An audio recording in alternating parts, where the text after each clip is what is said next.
النبي المحترم بسم اللہ الرحمن الرحیم مولا یا صلی وسلم دائماً ابدا علی حبیبکا خیر الخلق کلہم ان التیا روح الصبا یوما الی ارض الحرم بلغ سلامی روزتاً فیہا النبی المحترم من وجہہ شمس الضحا من خدہ بدر الدجا من ذاتہ نور الہدا من کفہ بحر الحمم اکبادنا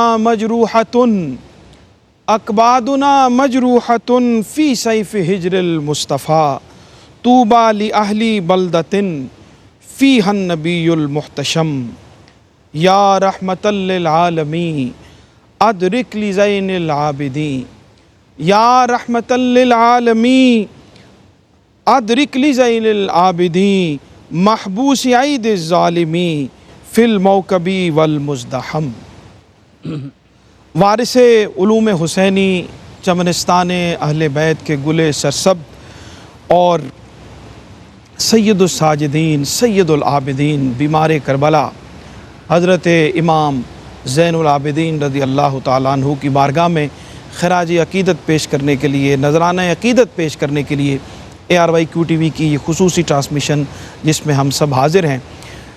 کشف المحجوب میں حضرت سیدنا علی بن عثمان الحجویری رحمۃ اللہ علیہ نے کیا خوبصورت تعارف حضرت امام زین العابدین رضی اللہ تعالیٰ عنہ کا کروایا ہے، اور ان 3 جملوں میں آپ دیکھیے کہ آپ کی شخصیت کا، آپ کی ذات کا اور آپ کے ارد گرد جو برکات کا حالہ اور نور کا حالہ موجود ہے اس کو کس طرح سے آپ نے سمیٹا ہے۔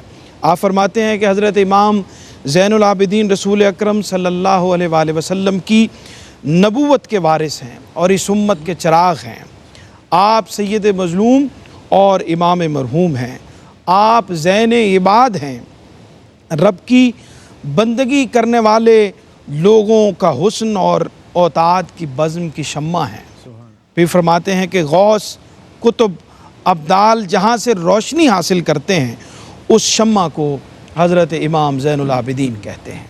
کیا خوبصورت تعارف ہے، اور خانوادہ اہل بیت کے یہ خوبصورت پھول اور جن کا ذکر کرنا اور جن کا نام لینا ہمارے لیے سعادت کا اور برکتوں کا باعث ہے، اور آج ہم ان کا ذکر کریں گے، ان کی شخصیت کے حوالے سے، ان کے افکار کے حوالے سے اور ان کے کردار کے حوالے سے مختلف جہات پر انشاءاللہ آج ہم بات کریں گے۔ اور ہماری خوش قسمتی ہے کہ ہمارے ساتھ بہت ہی معتبر، بہت ہی محترم مہمان تشریف فرما ہیں۔ آستانہ عالیہ بوکن شریف سے جناب ڈاکٹر سید حامد فاروق بخاری صاحب ہمارے ساتھ موجود ہیں۔ السلام علیکم ڈاکٹر صاحب۔ وعلیکم السلام ورحمۃ اللہ۔ بہت شکریہ آپ کی تشریف آوری کا، اور آپ کے اور ہمارے بہت ہی محترم اور پیارے جناب ڈاکٹر مفتی عرفان اللہ سیفی صاحب ہمارے ساتھ تشریف فرما ہیں۔ ڈاکٹر صاحب آپ کو بھی خوش آمدید کہتے ہیں۔ گفتگو کا آغاز ڈاکٹر صاحب کرتے ہیں۔ آج جس ہستی کا ذکر ہے ان کا نام، ان کی شخصیت کسی تعارف کی محتاج نہیں ہے، لیکن ان کے ساتھ جو برکتیں جڑی ہوئی ہیں، ان کے ساتھ جو نسبتیں جڑی ہوئی ہیں وہ اتنی زیادہ ہیں کہ ان کا احاطہ کرنا ہمارے لیے پروگرام میں ممکن نہیں ہے۔ آپ کی جو ولادت باسعادت ہے آغاز ہم اسی سے کرتے ہیں، اور پھر آپ کا جو شرف ہے، نسبتوں کا شرف جو آپ کو حاصل ہے، اس حوالے سے رہنمائی فرمائیے۔ بسم اللہ الرحمن الرحیم۔ اللہم صلی علی سیدنا و مولانا محمد وعلی آل سیدنا و مولانا محمد مبارک وسلم وصلی علیہ۔ بہت شکریہ ڈاکٹر صاحب۔ یقیناً یہ ہم سب کی سعادت مندی ہے کہ آج ہم اس ہستی کا تذکرہ کر رہے ہیں جو خانقاہ محمدیہ کے مسند نشین ہیں اور حضرت سیدنا امام حسین علیہ السلام کے جانشین ہیں۔ آپ کے مبارک ان نسبتوں کا جو تذکرہ جس کی طرف آپ نے اشارہ فرمایا ہے، اس سے بڑی نسبت کیا ہوگی کہ آپ کی رگوں میں جو خون ہے وہ خون مصطفیٰ ہے، اور جو نور ہے آپ کے چہرے پہ وہ نور مرتضیٰ ہے، یعنی مصطفیٰ اور مرتضیٰ کی نسبتوں کی حامل یہ ہستی ہے۔ اور آپ کا جو نام ہے، شخصی اور ذاتی نام ہے، وہ بھی علی ہے، آپ بھی علی بن حسین ہیں۔ اور میں اشارتاً یہ عرض کرتا چلوں کہ جب کربلا کے بعد یزید کے ظلمت قدے میں کھڑے ہو کے اس نے آپ سے سوال کیا کہ آپ کا نام کیا ہے، تو آپ نے فرمایا میرا نام علی ہے۔ تو وہ کہنے لگا علی تو جو آپ کے بھائی تھے وہ تو کربلا میں نعوذ باللہ مارے گئے ہیں، وہ تو شہید ہو گئے، وہ تو علی تھے، آپ تو علی نہیں ہیں۔ تو آپ فرمانے لگے میں بھی علی ہوں، جو شہید ہوئے وہ بھی علی ہیں۔ اب یزید سے بار بار علی کا نام سننا ہضم نہ ہوا، برداشت نہ ہوا، تو تینوں بیٹوں کا نام علی رکھا تینوں تھا بیٹوں آپ کا نے۔ نام۔ تو پھر اس نے یہ سوال کیا کہ آپ کے والد گرامی کو کوئی اور نام نہیں کبھی نظر آیا، ہر ایک علی ہے؟ تو آپ فرمانے لگے میرے والد گرامی کو اپنے والد گرامی سے اتنا پیار تھا، فرمایا کرتے تھے 10 بیٹے بھی ہوں تو میں ہر ایک کا نام علی ہی رکھوں گا۔ سبحان تو وہ اللہ۔ اب میں سرور بھائی یہ محبت سے عرض کر سکتا ہوں کہ یہ ان لوگوں کی جرت ہے، کسی علی کو اکبر کہیں یا کسی علی کو اصغر کہیں، ہمارے لیے تو علی علی ہے، اور علی چھوٹا نہیں ہوتا چاہے وہ 6 ماہ ہی کا کیوں نہ ہو، وہ بڑا ہی ہوتا ہے۔ تو آپ کا نام علی ہے، لیکن اللہ رب العزت نے جہاں آپ کو اتنی اور نسبتیں عطا فرمائی، وہاں سارے عبادت گزاروں کی زینت آپ کو بنایا ہے، آپ زین العابدین قرار پائے ہیں۔ اور ہمیں یہ بھی تھوڑا سا غور کرنا ہے کہ جس گھر میں کوئی عبادت کرنے والا نہ ہو، کوئی عبادت کرنے والا نہیں ہے، تو وہاں زین العابدین ہونا کمال نہیں ہے۔ اب جس گھر میں مولا مرتضیٰ بھی ہیں، جس گھر میں حضرت امام حسن بھی ہیں، جناب امام حسین بھی ہیں، امام باقر بھی ہیں، امام موسیٰ کاظم بھی ہیں، اب اس گھر میں زین العابدین ہونا اور کربلا کے سارے مناظر کو اپنی آنکھوں کے ساتھ دیکھنا، پھر بھی ساری زندگی کبھی ایک سجدہ قضا نہ ہو، تو وہی اس کے اہل ہیں کہ انہیں امام سجاد بھی کہا جائے۔ تو یہ سارے آپ کے القابات ہیں، یہ آپ کی نسبتیں ہیں۔ اور فرزدق نے آپ کے لیے جو اشعار پڑھے تھے، میں چاہتا ہوں اسی سے آغاز اس مجلس کا کیا جائے۔ اس نے ہشام بن عبد الملک کے ذریعے پوری امت کو یہ تعارف کروایا ہے کہ ھذا الذی تعرف البطحاء وطأتہ والبیت یعرفہ والحل والحرم، کہ ہشام بن عبد المالک نے تجاہل عارفانہ سے کام لیتے ہوئے یہ کہا میں نہیں جانتا یہ کون ہے جس کے لیے حجر اسود کو بھی خالی کر دیا گیا۔ تو فرزدق نے یہ تعارف کروایا کہ یہ وہ ہستی ہے، تو نہیں جانتا لیکن بطحا کا ذرہ ذرہ اسے جانتا ہے، بیت اللہ بھی جانتا ہے، ہل میں رہنے والے بھی جانتے ہیں، حرم میں رہنے والے بھی جانتے ہیں۔ ھذا ابن عباد اللہ خیر کلہم، یہ کائنات میں جتنے بھی اللہ کے عباد ہیں یعنی اللہ کے بندے ہیں، ان میں سب سے بہترین بندے کا یہ نسب ہے، اس کی یہ نسل ہے، یعنی جناب محمد رسول اللہ صلی اللہ علیہ وسلم کے ساتھ آپ کو نسبت ہے۔ تو نانا رسول اکرم کی ذات ہیں، دادا مولا علی المرتضیٰ کی ذات ہیں، آپ کے والد گرامی جناب امام حسین ہیں، اور آپ کے جو سسر پاک ہیں وہ آپ کے تایا حضرت امام حسن مجتبیٰ ہیں۔ تو ان ساری نسبتوں کے ساتھ اللہ رب العزت نے یہ شہزادہ اس امت کو عطا فرمایا۔ کیا بات، سبحان اللہ سبحان اللہ۔ اچھا ڈاکٹر صاحب، آپ کا جو علمی شرف ہے، بصیرت ہے، جیسے ڈاکٹر صاحب نے بڑی خوبصورت بات کی کہ گھرانہ کوئی عمومی ہو اور اس میں کوئی صاحب علم پیدا ہو جائے تو اس کی بات کرنا جو ہے وہ واقعی سچتا ہے، لیکن یہ تو مولا کائنات کا گھرانہ ہے اور یہ تو باب مدینۃ العلم کا گھر ہے، اور وہاں پہ رہتے ہوئے آپ کی جو علمی بصیرت ہے، آپ کا جو مقام ہے، اور آپ کے بارے میں اس دور کے صاحبان علم کہتے ہیں کہ ہم نے ایسا فقیہ اس دور میں کوئی اور نہیں دیکھا۔ کیا فرماتے ہیں آپ کی علمی بصارت کے حوالے سے، اور آپ کے خاص طور پہ جو زین العابدین آپ کو کہتے ہیں، عبادت کرنے والوں کی زینت ہیں آپ، تو آپ کے جو ذوق عبادت ہے اس پہ روشنی ڈالیے۔ جی بسم اللہ الرحمن الرحیم، بہت شکریہ ڈاکٹر صاحب۔ حضرت سیدنا علی بن حسین امام زین العابدین، آپ معروف ہو گئے زین العابدین کے لقب مبارک سے، لیکن اگر آپ کو زین العالمین کہا جائے اور زینت العلماء، اور اس وقت کی حساب سے زینت العلماء کہا جائے تو یہ بہت بڑا لقب ہے، اور آپ اسم بمسمہ اور لقب بمسمہ ہوں گے۔ اب دیکھیے کہ حضرت امام زین العابدین جس ماحول میں آپ نے پرورش پائی ہے، جس طرح ڈاکٹر صاحب نے اشارہ کیا، آپ کا سارا گھرانہ صاحبان علم ہے، اور صرف صاحبان علم نہیں ہے بلکہ مرکز علم ہیں، اور وہاں سے علم کی خیرات لینا باعث سعادت سمجھا جاتا ہے، وارثان علم۔ اور جن لوگوں کے پاس اپنے سلسلہ تعلیم کے اندر ایک نام آ جاتا ہے اہل بیت کے اس گھرانے کا، تو سمجھا جاتا ہے اس کی سند اب پختہ ہو گئی، اس کا علم پختہ ہو گیا۔ سبحان اللہ۔ علم کے اعتبار سے اگر ہم 3 جہتیں کریں، حضرت امام زین العابدین کے علم حدیث کے حوالے سے، علم الفقہ کے حوالے سے، اور علم المغازی کے حوالے سے، تو آپ محسوس کریں گے کہ حضرت امام زین العابدین ان تینوں علم کی اہم جو جہات ہیں ان کے امام ہیں۔ ٹھیک۔ حضرت امام زین العابدین علم حدیث کے بھی امام ہیں، اور آپ کی جو روایت کردہ احادیث ہیں وہ بخاری مسلم اور سیاستہ کی دیگر کتب میں بھی موجود ہیں، اور تقریباً ہر حدیث کی کتاب میں آپ کی روایت کردہ احادیث موجود ہیں. اور خصوصی علم الحدیث کے اندر ابن شہاب زہری کا نام جی ایک خاص اہمیت کا حامل ہے، ٹھیک، اور ان کو مرکزی حیثیت حاصل ہے، علوم الحدیث کا امام مانا جاتا ہے. اور اگر حضرت امام زہری کو علم الحدیث کے درمیان سے ہٹا دیا جائے تو یہ علم بچتا نہیں ہے، ٹھیک، یعنی مکمل عمارت ان پر قائم ہے.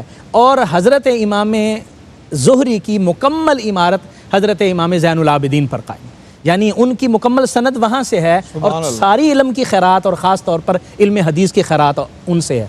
اوروں سے بھی انہوں نے علم حاصل کیا، لیکن حضرت امام زین العابدین سے علم حاصل کیا. اور اس وقت ہمارے محدثین بہت ساری اسناد کے بارے میں علم الحدیث میں ذکر کرتے ہیں کہ یہ حدیث بہت معتبر ہے. ان میں سے جس کو اصح الاسانید کہا جاتا ہے، تمام سندوں میں سے سب سے صحیح ترین سند وہ سند ہے حضرت امام زہری نے حضرت علی بن حسین یعنی امام زین العابدین سے روایت کیا، انہوں نے حضرت امام حسین سے روایت کیا، اور انہوں نے حضرت علی المرتضیٰ سے روایت کیا. سبحان اللہ. اس کو اصح الاسانید کہا جاتا ہے. واہ اور بلکہ بہت سے اہل اللہ کہتے ہیں کہ یہ سند ہی اتنی متبرک ہے، اگر اس کو پڑھ کے بیمار پر دم کر دیا جائے تو اللہ کریم شفا عطا اللہ اللہ، یعنی صرف سند اتنی معتبر ہے. تو علم الحدیث کے حوالے سے آپ علم الفقہ کو دیکھ لیں تو علم الفقہ میں بھی آپ ایک معتبر ہستی کے طور پر جانی جاتی ہیں.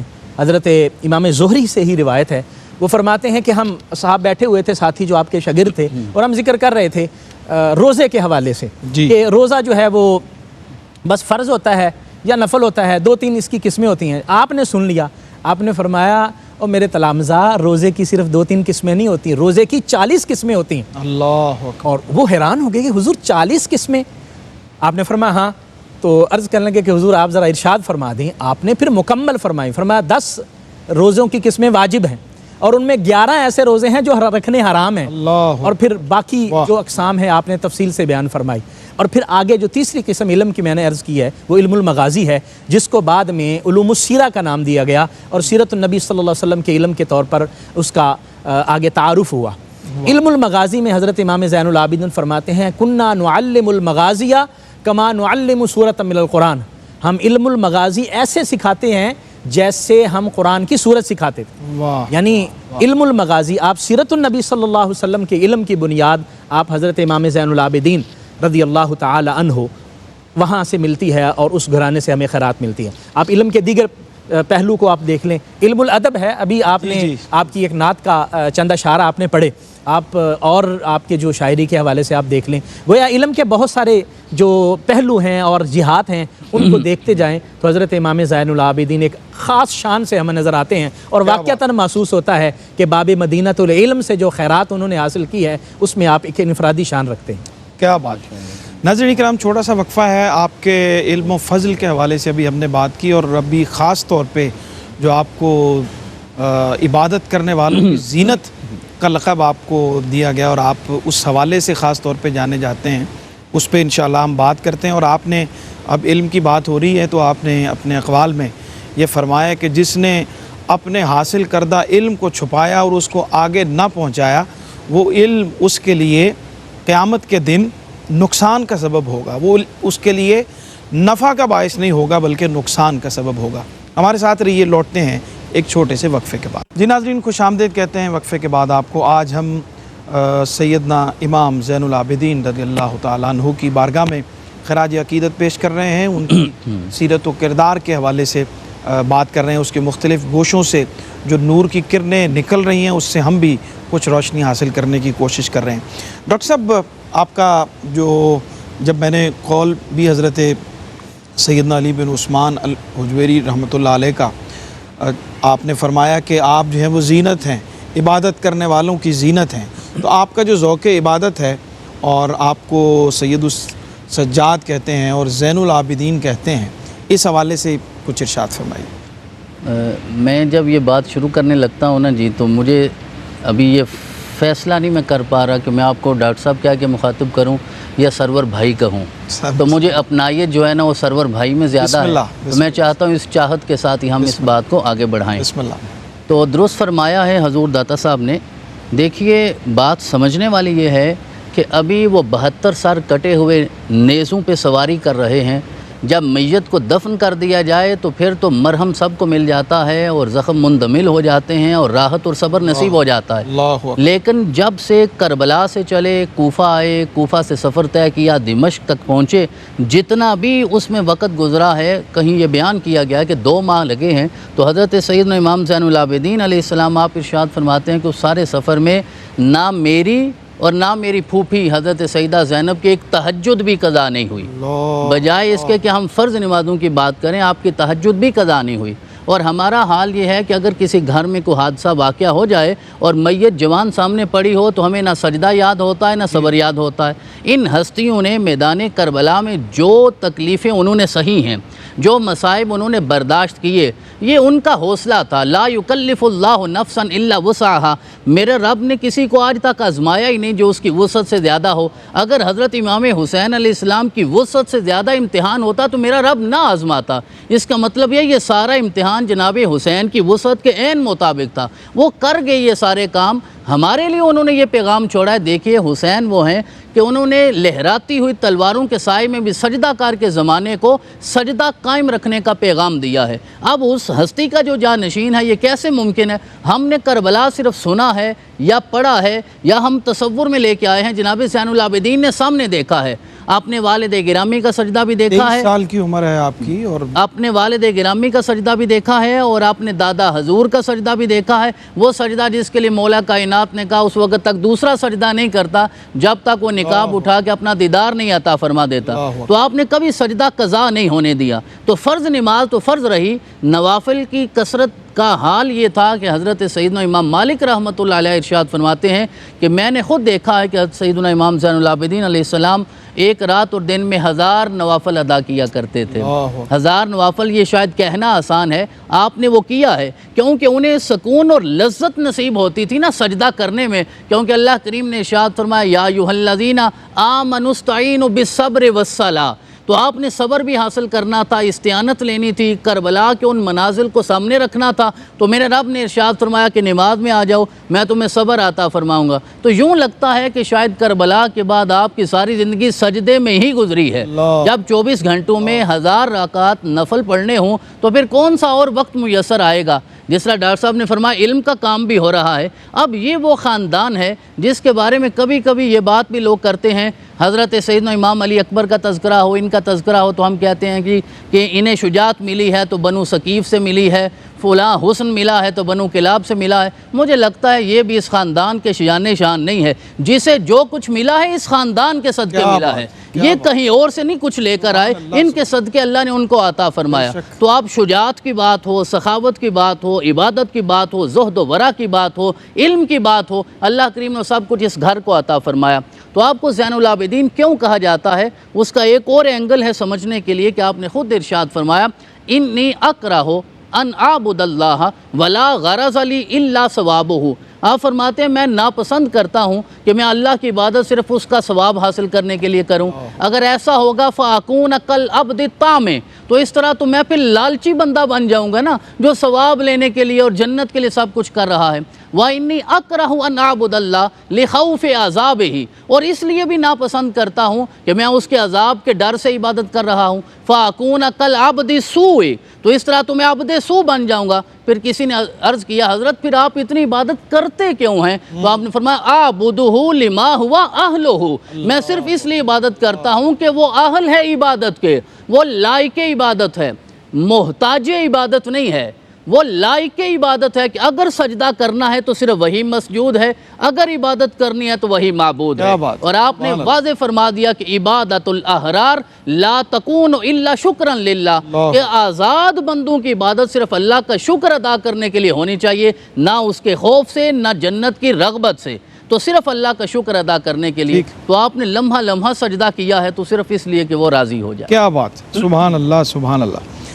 ڈاکٹر صاحب ایک جامع صفات شخصیت اگر ہم دیکھیں تو ساری کی ساری خوبیاں ہمیں ان کے اندر, ان کی سیرت میں, ان کے کردار میں, ان کی گفتگو میں, علم کی بات کریں, تفقہ فی الدین کی بات کریں, عبادت و ریاضت کی بات کریں, اور سخاوت کی بات کریں, تو یہ ساری کی ساری چیزیں ہمیں گریہ وزاری کی بات کریں، اور خاص طور پہ جو روایت ایک بہت معروف ہے جو غلام کے حوالے سے کہ جب پانی گر گیا تو وہ اس نے جب آیت پڑھی تو اس کی مفہوم کی جو آپ نے والکاظمین الغیظ والعافین عن الناس واللہ یحب المحسنین، اور تینوں درجوں میں آپ نے اپنی تمام تر وہ جو محبتیں تھیں اس کے اوپر نچاور کرتے ہوئے اس کو آزاد فرما دیا۔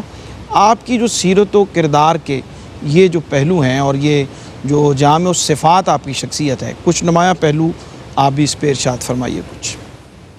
ڈاکٹر صاحب، حضرت امام زین العابدین رضی اللہ تعالی عنہ آپ بہت بڑے صوفی کے طور پر ہمیں نظر آتے ہیں، اور حضور داتا گنج بخش رحمۃ اللہ علیہ نے جو چونکہ تصوف کے حوالے سے ذکر فرمایا نا، تو آپ نے ایک بہت بڑے صوفی ہونے کے طور پر حضرت امام زین العابدین کا ذکر فرمایا، اور صوفی بھی ایسے کہ ان سے خیرات لے کر بہت سارے لوگوں کو صفا کی دولت نصیب ہوئی ہے اور تزکیہ کی دولت نصیب ہوئی ہے، اور آپ کی توجہ سے بہت بڑے بڑے صوفیہ کرام اللہ تعالیٰ کا قرب حاصل کرتے ہیں۔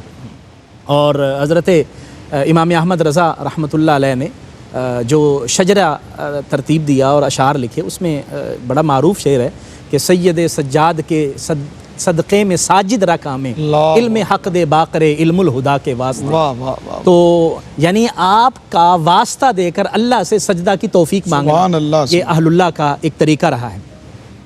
اس کے ساتھ ساتھ زہد، ورع، تقوی، ہر میدان کے اندر آپ اپنے زمانے کے اندر اپنا کوئی ثانی نہیں رکھتے۔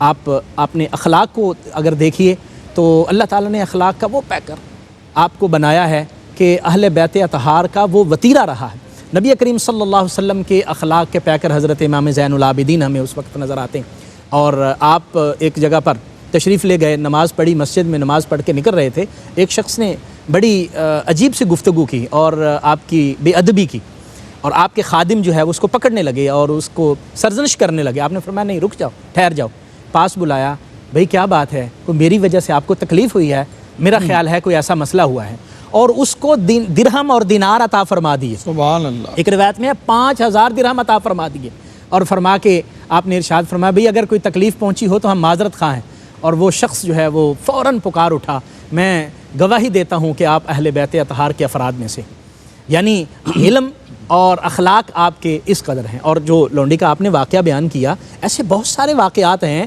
کہ آپ اپنا کوئی ثانی نہیں رکھتے۔ آپ اگر اپنی سخاوت میں دیکھیں تو پوری زندگی اس طرح ہے، اور کئی مرتبہ ایسا ہوا کہ آپ نے پورے کا پورا مال گھر کا جو ہے وہ سارے کا سارا خرچ کر دیا، بہت سارے قرض داروں کا قرض اپنے لے لیا، اور بلکہ مدینہ طیبہ کے اندر کتنے گھر ایسے ہیں، بعض روایت میں 100 کا بھی ذکر ہے کہ 100 گھر ایسے تھے کہ جن کے اخراجات آپ کے ذمہ تھے، اور مزے کی بات یہ ہے کہ ان کو پتہ ہی نہیں تھا کہ ہمارے اخراجات کون ادا کرتا ہے، اور ہمارے گھر میں جو راشن آتا ہے وہ کہاں سے آتا ہے، اور آپ رات کو آرام فرمانے کی بجائے اپنی عبادت سے فارغ ہوتے اور راشن کی بوری اپنے کندھے پہ اٹھاتے، اپنی کمر پہ اٹھاتے، اور کسی کے جا کے چپ کر کے دروازے پر رکھ کے آ جاتے، اور صبح ان کو پتہ چلتا کہ ہمارا یہ اتنے دنوں کے راشن کا انتظام ہو گیا، اور پتہ ان کو اس وقت چلا کہ جب آپ کا وصال ہوا اور شہید ہوئے، اس وقت ان کو پتہ چلا کہ اب وہ جو بوریاں راشن کی ہمارے گھروں پہ رکھ کے جانے والے تھے وہ اس دنیا سے رخصت ہو گئے۔ گویا آپ کے جو اخلاق ہیں، آپ کا زہد ہے، عبادت ہے، تقوی ہے، ابھی عبادت کے حوالے سے ڈاکٹر صاحب نے بات کی ہے، تو ایسا روایات میں آتا ہے کہ ہزار نفل آپ پڑھ جایا کرتے تھے، اور خوف خدا ایسا تھا کہ وضو کرتے تو چہرہ مبارک زرد ہو جاتا، اللہ تبارک و تعالیٰ کی خوف اور خشیت کی حالت یہ تھی کہ فرماتے تھے کہ میں محسوس کر رہا ہوں کہ کس ذات کے سامنے اللہ اکبر کہہ کر تکبیر تحریمہ پڑھ کے کھڑا ہوں گا۔ اور ایک مرتبہ آپ کے ساتھی، آپ کے جو غلام ہیں، وہ فرماتے ہیں کہ آپ نے احرام باندھا، اور احرام باندھ کے آپ کے جسم پر کپ کپی طاری ہو گئے، اور عرض کیا گیا حضور آپ تلبیہ نہیں پڑھ رہے، لبیک اللہم لبیک نہیں فرما رہے، تو آپ فرمانے لگے کہ میں سوچ رہا ہوں کہ میں لبیک کہوں، کہیں اس در سے لا لبیک کی صدا نہ آ جائے، یعنی یہ ان کا عاجزی اور ان کی ساری کا حال تھا، اور ان کی خشیت اور خوف کا عالم تھا۔ اللہ تعالیٰ نے ان کو اس قدر مقامات عطا فرمائے تھے۔ آپ ان کی زندگی کے مختلف پہلو دیکھتے جائیں تو ہمیں نبی رحمت صلی اللہ علیہ وسلم کی سیرت کا وہ مرکز و محور نظر آتے ہیں، اور ان کا پیکر اتم نظر آتے ہیں۔ کیا بات ہے، سبحان اللہ۔ حضرت ایک آپ کی جو سخاوت کا پہلو ہے، میں چاہتا ہوں کہ کچھ اس کے اوپر آپ بھی روشنی ڈالیے اور اس پہ ہم بات کرتے ہیں، لیکن ایک چھوٹے سے وقفے کے بعد آپ نے کے بارے میں یہ کہا جاتا ہے کہ جب کوئی سائل آتا تو آپ اس کو خوش آمدید کہتے اور اس کی ضرورت پوری کرنے کے بعد اس کو کہتے کہ تیرا شکریہ کہ تو نے آخرت کا جو مال تھا وہ میرے حصے میں جمع کر کر آگے پہنچا دیا۔ ایک چھوٹا سا وقفہ ہے، ہمارے ساتھ رہیے، لوٹتے ہیں ایک مختصر سے وقفہ۔ جی ناظرین، خوش آمدید کہتے ہیں وقفے کے بعد آپ کو، اور ابھی ہم بریک پہ جانے سے پہلے آپ کے حوالے سے، آپ کی سخاوت کے حوالے سے، آپ کی علم کے حوالے سے اور آپ کی دیگر جو اوصاف ہیں آپ کی سیرت کے، اس کے اوپر بات کر رہے تھے۔ ایک بہت اہم پہلو ہے آپ کی سیرت کا اگر مطالعہ کریں تو وہ وقت اور وہ پہلو اور وہ ٹائم کہ جب واقع کربلا ہو چکا تھا اور آپ جو ہے وہ یزید کے دربار میں جب آپ کو لایا گیا، تو اس وقت جو آپ کی گفتگو ہے، اور خاص طور پہ اس وقت جو حواری تھے، خوش آمدی لوگ تھے، انہوں نے کہا آپ کے بارے میں کہ آپ کو بھی معاذ اللہ شہید کر دیا جائے، تو انہوں نے ببانگ دہل آپ نے فرمایا کہ یہ جو حواری تمہارے ارد گرد تمہیں مشورے دے رہے ہیں، یہ مشورے تو فرعون کے دربار میں جو لوگ موجود تھے انہوں نے بھی اس کو نہیں دیے۔ لیکن آپ نے جو وہاں پہ ارشاد فرمایا، خطبہ جو آپ نے گفتگو وہاں پہ فرمائی، وہ بڑی میں سمجھتا ہوں کہ اس سے ضرور ہمارے ناظرین کو گزرنا چاہیے۔ ڈاکٹر صاحب ہمارے ساتھ تشریف فرمائیں۔ ڈاکٹر صاحب، وہ بہت اہم گفتگو ہے آپ کی اس مرحلے پر کہ جب پورے کا پورا خانوادہ جو ہے وہ شہادت کے مرتبے پر فائز ہو چکا ہے، کیا فرماتے ہیں آپ؟ جی سرور بھائی، بالکل حضرت سیدنا امام زین العابدین علیہ السلام اور حضرت سیدہ زینب الکبریٰ سلام اللہ علیہا، یہ دو ہستیاں ہیں جن کے وجود سے اللہ نے کربلا کو بھی دوام اور بقا بخشی ہے۔ ان ہستیوں نے پھر پیغام کربلا ساری کائنات میں پہنچایا ہے۔ اب وہ کیفیت یہ تھی کہ جب حضرت سیدنا امام حسین علیہ السلام کا مبارک سر آیا تو یزید لعین اٹھا اور اس نے آپ کے مبارک ہونٹوں پہ چھڑی مارنا شروع کر دی۔ اس کیفیت میں حضرت سیدنا ابو برزہ الاسلمی رضی اللہ تعالیٰ عنہ، یہ صحابی ہیں، وہ کھڑے ہو گئے اور انہوں نے کہا لعین اپنی چھڑی ہٹا لو، میں نے ان ہونٹوں کو رسول اللہ کے بوسے لیتے ہوئے دیکھا ہے۔ آقا کریم تو اتنا پیار کرتے تھے کہ ہونٹوں کا فرق بھی مٹ جاتا تھا، ایسے لگتا تھا رسول اللہ نے اپنا دہن مبارک حسین کے منہ میں داخل کر لیا ہے۔ اب اس کیفیت میں ہم نے دیکھا ہوا ہے۔ پھر آپ نے ایک حضرت ابو برزہ سلمی نے ایک فتویٰ دیا، میں سمجھتا ہوں کہ آج ناظرین کو وہ بھی سمجھنا چاہیے، ہماری کنفیوژنز ہی آج تک ختم نہیں ہوتی۔ ابو برزہ سلمی نے کہا یزید قیامت والے دن تیری شفاعت تو ابن زیاد کرے گا اور حسین کی شفاعت ان کے نانا محمد رسول اللہ کریں گے۔ اس کا مطلب یہ ہے کہ یزید کی جو حمایت کرنے والے ہیں ان کا حشر تو یزید کے ساتھ ہی ہوگا، جو حسین پاک سے محبت کرنے والے ہیں اللہ کریم انہیں حسین کے قدموں میں اٹھائے گا۔ تو اس کے بعد حضرت امام زین العابدین کھڑے ہوئے اور آپ نے ارشاد فرمایا کہ دربار میں اسے دربار تو خیر نہیں کہتا، وہ جو ظلمت قدا تھا یزید کا، آپ نے فرمایا یہاں جتنے لوگ بیٹھے ہوئے ہیں نا جی، شاید انہیں تعارف نہیں ہے کہ ہم کون ہیں، تو میں آج خود تعارف کروا دیتا ہوں۔ آپ نے تعارف کروایا کہ من عرفنی فقد عرفنی ومن لم یعرفنی، جو جانتا ہے وہ جانتا ہے، جو نہیں جانتا وہ جان لو کہ یہ سر کس کا ہے اور یہ خطاب کون کر رہا ہے۔ آپ نے فرمایا انا ابن مکہ و منا، انا ابن زمزم والصفا، انا ابن من اسری به من المسجد الحرام الى المسجد الاقصى، انا ابن من بالغ به جبریل الى سدرۃ المنتہى، انا ابن من دنا فتدلى فکان قاب قوسین او ادنی۔ اب معراج کی الجھنوں کو بھی آپ نے حسین کے سر کے صدقے سلجھا دیا۔ آپ نے فرما دیا کہ میرے نانا وہ ہیں جو مقام کعبہ قوسین پہ پہنچے ہیں اور میں پسرے زمزم پسرے صفا ہوں۔ اب حضرت اسماعیل کے قدم رگڑنے سے اگر میرا رب زمزم جاری کر سکتا ہے تو کیوں نہ حضرت امام علی اصغر کے قدم رگڑنے سے بھی میرا رب عطا فرما سکتا تھا۔ لیکن یہ حضرت حسین کے صبر کی وسعت کا امتحان تھا۔ حسین پاک نے آنکھیں نہیں باندھی تھیں، پٹی نہیں باندھی ہوئی تھی۔ جب حضرت علی اکبر کا سر تن سے جدا ہوا ہے، آپ نے کھلی ہوئی آنکھوں کے ساتھ وہ منظر دیکھا ہے، کیونکہ حسین کو اللہ نے اتنا صبر عطا فرمایا۔ اب وہ وہاں یزیدی تو بیٹھے تھے اپنا جشن منانے کے لیے، فتح کے شادیانے بجنے والے تھے۔ جب زین العابدین کھڑے ہوئے، آپ نے یہ خطبہ دیا، اب کیفیت بدل گئی۔ اب یزید کے پاس کوئی چارہ نہیں تھا سوائے اس کے کہ وہ اپنے مؤذن کو اشارہ کرے۔ اس نے مؤذن کو اشارہ کیا کہ کھڑے ہو جاؤ، اس نے اللہ اکبر کی صدا بلند کی۔ اس زمانے کا یزید بھی یہ جانتا تھا کہ اہل بیت کی زبان صرف اللہ کے نام کے سامنے بند ہوتی ہے، اس کے سوا کوئی بند نہیں کروا سکتا۔ حسین کا سر کٹا تو سجدے میں، علی پاک کا سر کٹا تو سجدے میں، یعنی یہ جب اللہ کی بارگاہ میں جھکتے ہیں پھر لوگ حملہ آور ہوتے ہیں، ورنہ کوئی ان کے قریب نہیں آ سکتا۔ آپ نے اللہ اکبر کا جواب دیا، اشہد ان لا الہ الا اللہ، آپ نے کہا کہ تم تو زبان سے اس کی وحدانیت کی گواہی دے رہے ہو، ہم تو خون کے آخری قطرے سے کربلا کے ریگزار میں ثابت کر رہے ہیں اس کے سوا کوئی معبود نہیں۔ پھر اس نے کہا اشہد ان محمد رسول اللہ، آپ نے ارشاد فرمایا یہیں ٹھہر جاؤ۔ آپ نے یزید کی آنکھوں میں آنکھیں ڈال کے زمانے کو یہ پیغام دیا کہ کربلا میں جیتا کون ہے، ہارا کون ہے، اس کا فیصلہ بھی جانشین حسین نے کر دیا۔ آپ نے فرمایا یزید بتاؤ محمد ھذا جدک ام جدی، یہ تیرے ظلمت قدے میں کھڑے ہو کے تیرا مؤذن اذان میں جس کی رسالت کی گواہی دے رہا ہے، یہ محمد تیرا نانا ہے یا میرا نانا ہے؟ لہذا صبح قیامت تک ہمارے نانے کا نام بلند ہوتا رہے گا، اور پھر 35 سال کربلا کے بعد آپ ظاہری طور پہ حیات رہے اور لمحہ لمحہ توحید و رسالت کے مطابق آپ نے ذکر۔ کیا بات ہے، سبحان اللہ سبحان اللہ۔ ڈاکٹر صاحب یہ گفتگو اتنی بابرکت ہے، ذکر اتنا اس کے اندر کیفیت ہے کہ ہم اس میں ڈوبتے چلے جاتے ہیں اور دل چاہتا ہے کہ یہ ذکر ہوتا رہے، ان کا نام بلند ہوتا رہے، ان کی سیرت کے حوالے سے جو گفتگو ہے وہ ہوتی رہے۔ آپ کا جو وصال مبارک ہے اور اس کے حوالے سے جو روایت ہمیں ملتی ہے کہ آپ نے خواب دیکھا کہ اپنی آنکھوں کے درمیان والضحیٰ واللیل اذا سجا ما ودعک ربک وما قلی، اور آپ نے یہ خواب دیکھا اور اس کے بعد بتایا گیا کہ آپ کا وقت جو ہے وہ آ چکا ہے۔ سعید بن مسیب سے آپ نے دریافت کیا غلام کے ذریعے، کیا فرماتے ہیں آپ کے وصال مبارک کے حوالے سے؟